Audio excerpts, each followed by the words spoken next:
everyone! Today is a beautiful day and I decided to review the whole Bridge Kingdom series, including the special added content that you can buy on the author's website. So without further ado, let's get down to the review.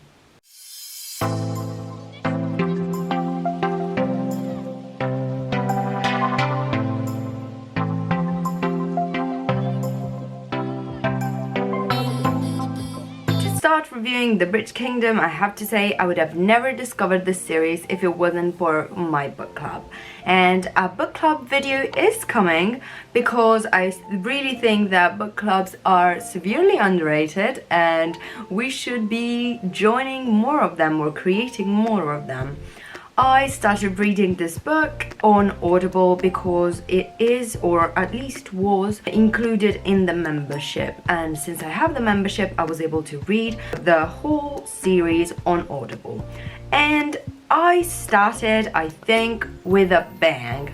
The first book I really liked, except for a minor detail that, was a bit dumb. Let's say that the surprise plot twist was not a plot twist.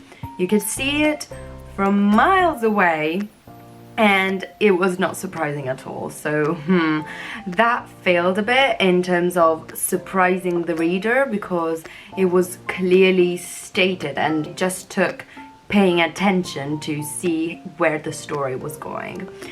But as an overall, I thought that the whole story was good. Lara's character, she is good. I liked her. She is powerful, strong, and basically trained to kill. But what is special about her is that everything has a motivation, which is something that we don't find so often. It's so common nowadays to see characters that are beautiful and special and incredible in any way, shape or form. And in this case, the fact that Lara has a very questionable father that is only interested in power makes the fact that she is beautiful reasonable, because he only stays with women that are beautiful themselves. So the collision of these two people creates beautiful children, and therefore she is beautiful. And the reason why she is beautiful is also because she is promised to another king, and that is a whole thing in itself. But I thought that it made sense and that I liked it because it was not simply a choice, it was the result of someone else's decision. And it was really particular, I thought. I liked that aspect of it. And him, the other king, he is a bit stubborn, but what I liked about him is that he really lets her be herself, and despite everyone else's concerns, he lets her be. And at the beginning you can think not super smart because she is gonna betray you, she's gonna do something bad. But at the end of the day, I thought that it was really beautiful and refreshing to see a man respect a woman and not wanting to control her thanks to the power that he has. So I really like that aspect of him. And I also like the fact that it's not super sexual. It's an adventure book, and as such it remains, and I liked it very much. And then we go on to the second book of the series, The Traitor Queen. This book I thought was beautiful in the fact that it really shows Lara's power and the reason why they call her the cockroach, because she never dies, she always finds a way to survive. And I thought that that was really cool, and I thought that as an overall she's really protective of Aaron. She is really trying to make it up for all of her mistakes, and what I thought was a bit unfair is the fact that he is so stubborn that what I considered positive traits in the first book became negative traits in the second one, because he makes her suffer so much and he makes her work for the trust that she's lost. But I thought that was well thought of him, because she did something wrong. She caused a lot of damage and she had to pay for it. So for me it was okay, the fact that she had to suffer so much and to prove herself so much, definitely. So for that, I thought that the second book was good, and in this book we have a nice turn of events. I didn't think, as other people said, that the water element was a bit too much. I thought it was okay, because you have to put in the environment, and as such the environment was all revolved around water as this impenetrable place. I also thought that the setting was nice, because this bridge kingdom is all based on this wonderfully strange bridge that is on very questionable equilibriums that stands up in a very fantastic way. It's a mystery why it's still up. So that, I thought it was really nice. At least for me, that I'm not super familiar with fantasy, a nice touch. I liked it. So definitely a plus for me. And in those two books, the first book got a 4 out of 5 for me. Oh, the fact that the twist was not a twist, but I still liked the book. And the fact that there was one instance in which there was mention to the male scent, this primarily male scent. What does it mean? What is a male scent? What does it smell like?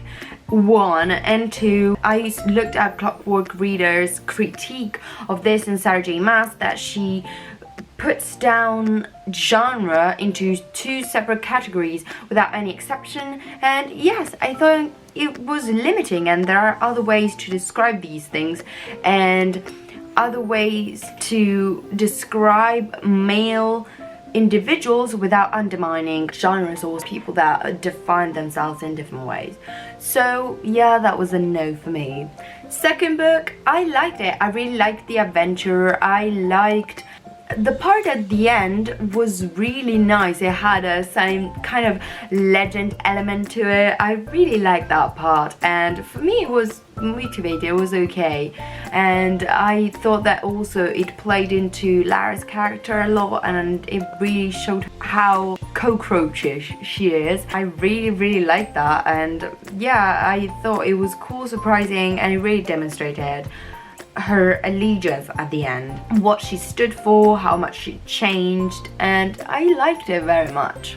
Book 3, on the other hand, it revolves around her brother Kerith and Zara, the general of another kingdom of surrounding there, and I didn't like that as much for many reasons. But one reason was that, okay, there is a development in the relationship and there is this whole forbidden element to it, but I thought that in that case I didn't like the fact that it was so sexual. In this case, we didn't have that element before. It was teasing and it was chemistry like.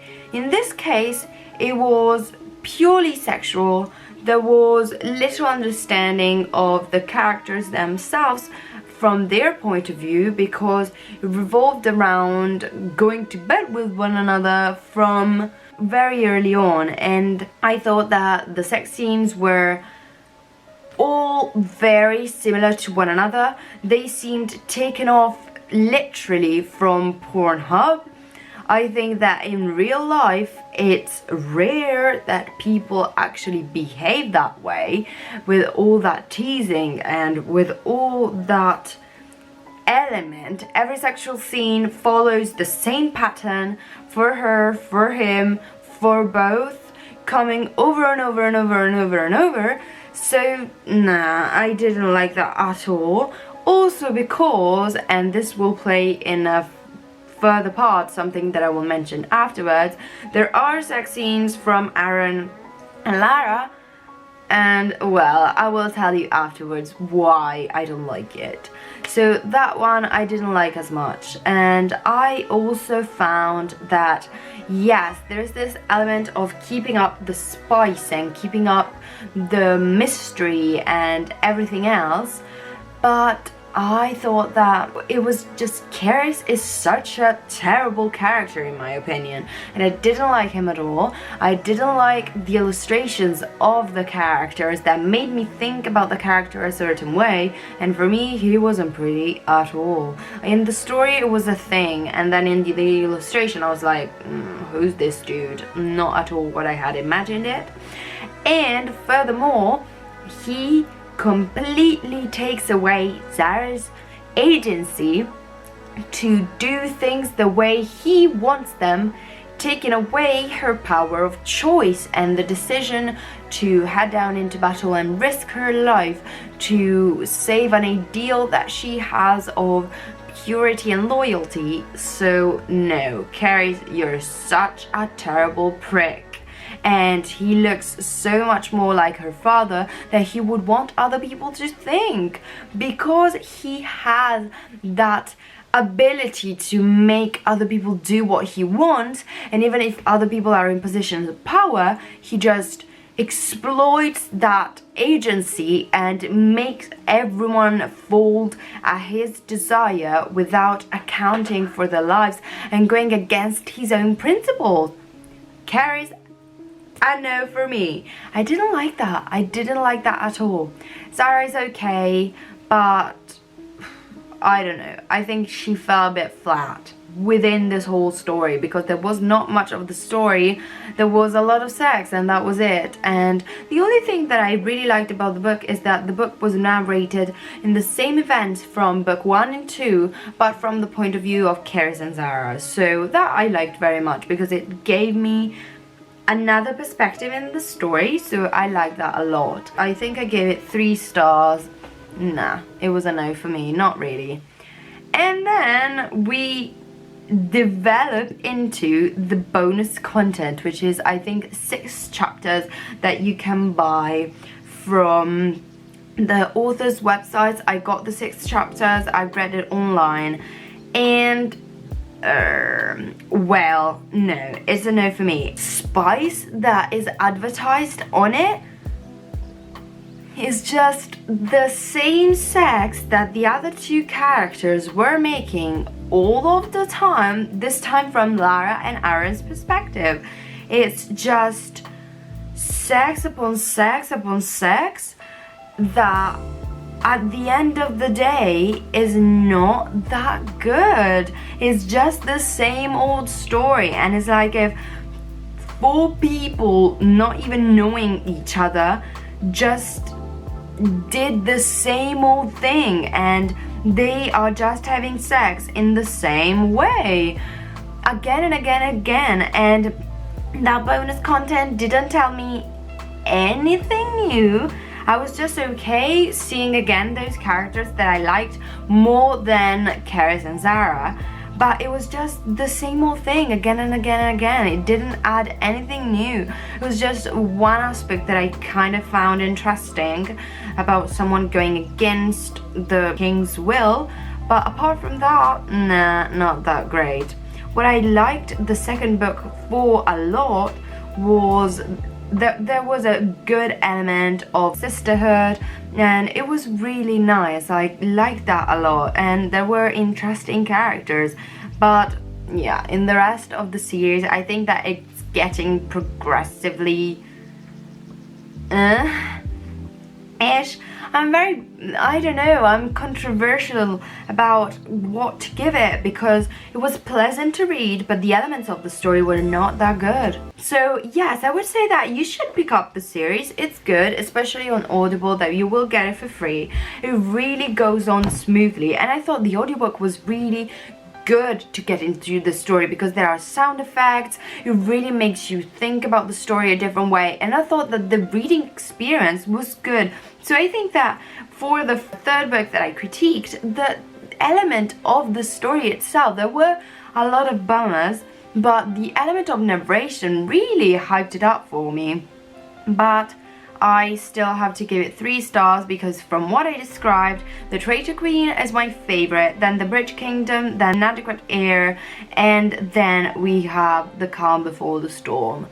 Because in the Inadequate Heir, we have elements that are good, but as an overall, the ending didn't satisfy me. When I first read it, I think that I had a higher opinion of it, but going back, noobs, not that great for me, so it fell.